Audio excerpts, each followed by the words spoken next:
നമസ്കാരം. പശ്ചിമ ബംഗാളിൽ 6 ഘട്ട വോട്ടെടുപ്പ് കഴിഞ്ഞപ്പോൾ മമത നില മെച്ചപ്പെടുത്തിയെന്നും എന്നാൽ BJP തകർന്നുവെന്നുമാണ് പ്രാദേശിക മാധ്യമ പ്രവർത്തകർ പറയുന്നത്. 6 ഘട്ടങ്ങളായി 33 സീറ്റുകളിൽ നടന്ന തിരഞ്ഞെടുപ്പിൽ 23 തങ്ങൾ വിജയമുറപ്പിച്ചുവെന്നാണ് തൃണമൂലിൻ്റെ അഭിഷേക് ബാനർജി പറയുന്നത്. അങ്ങനെയെങ്കിൽ ബാക്കി 10 സീറ്റുകൾ ആർക്കൊക്കെയാണ് ലഭിക്കുക എന്നുള്ളതാണ് രാഷ്ട്രീയ വൃത്തങ്ങൾ ചർച്ച ചെയ്യുന്നത്. 2 സീറ്റുകൾ എന്തായാലും ഇന്ത്യ സഖ്യം ഉറപ്പിച്ചിട്ടുണ്ട്. CPM സെക്രട്ടറി മുഹമ്മദ് സലീം മൂർഷിദാബാദിൽ വിജയം ഉറപ്പിച്ച മട്ടാണ്.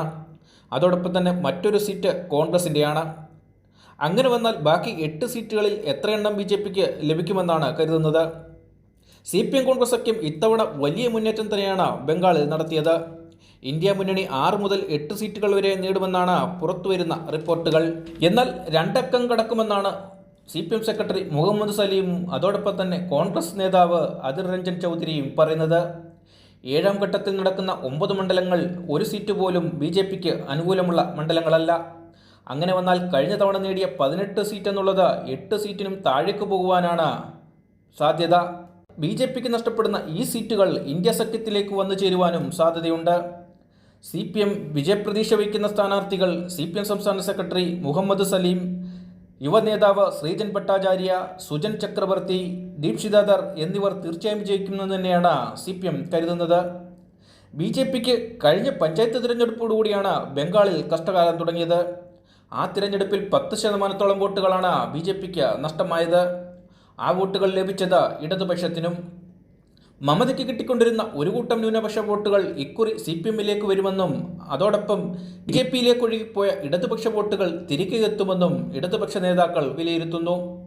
CPMും ഇടതുപക്ഷ പാർട്ടികളും പഴയ പാർട്ടി ഗ്രാമങ്ങളിൽ ശക്തമായ പ്രചരണമാണ് ഇക്കുറി നടത്തിയിട്ടുള്ളത്. സന്ദേശ് ഖാലി പോലുള്ള വിഷയങ്ങളിൽ മമതയ്ക്ക് തിരിച്ചടിയാകുമെന്നും കരുതുന്നു. BJP ക്ഷയിക്കുന്നത് ഇടതിന് ഗുണമാകുകയും CPM കോൺഗ്രസ് സഖ്യത്തിനെന്നും കരുതുന്നു. കോൺഗ്രസിൻ്റെയും പഴയകാല വോട്ടുകൾ തിരികെ എത്താൻ സാധ്യതയുണ്ടെന്നാണ് കോൺഗ്രസിൻ്റെയും വിശ്വാസം. BJP തകരുകയാണെങ്കിൽ CPMന് ഗുണമാവുകയും കോൺഗ്രസ് CPM സഖ്യം വരുന്ന നിയമസഭയിൽ ശക്തിയാർജിക്കുകയും ചെയ്യും. എന്തായാലും കഴിഞ്ഞ തവണ പ്രതീക്ഷിക്കാത്ത വിജയമാണ് BJPക്ക് ബംഗാളിൽ നിന്നും ലഭിച്ചത്. 18 സീറ്റുകൾ നേടിയ BJP നിയമസഭ ഭരണം പിടിച്ചെടുക്കുവാനും ശ്രമിച്ചിരുന്നു. എന്നാൽ ഇക്കുറി 18 എന്നുള്ളത് ഉയർത്തുമെന്നും അതോടെ കൂട്ടിയാണ് 400 സീറ്റുകൾ നേടുമെന്നും മോദി സ്വപ്നം കണ്ടിരുന്നത്. എന്നാൽ പുറത്തു വരുന്ന വാർത്തകളിൽ BJPക്ക് ബംഗാളിലും കനത്ത തിരിച്ചടി തന്നെ നേരിടേണ്ടി വരുമെന്നുള്ളതാണ്.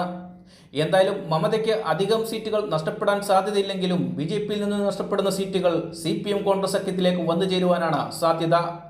എന്തായാലും ഈ തിരഞ്ഞെടുപ്പോടുകൂടി ഇടതു പാർട്ടികളും കോൺഗ്രസും ബംഗാളിൽ ശക്തമായി തിരിച്ചു വരുമെന്ന് തന്നെയാണ് എല്ലാവരും പറയുന്നത്.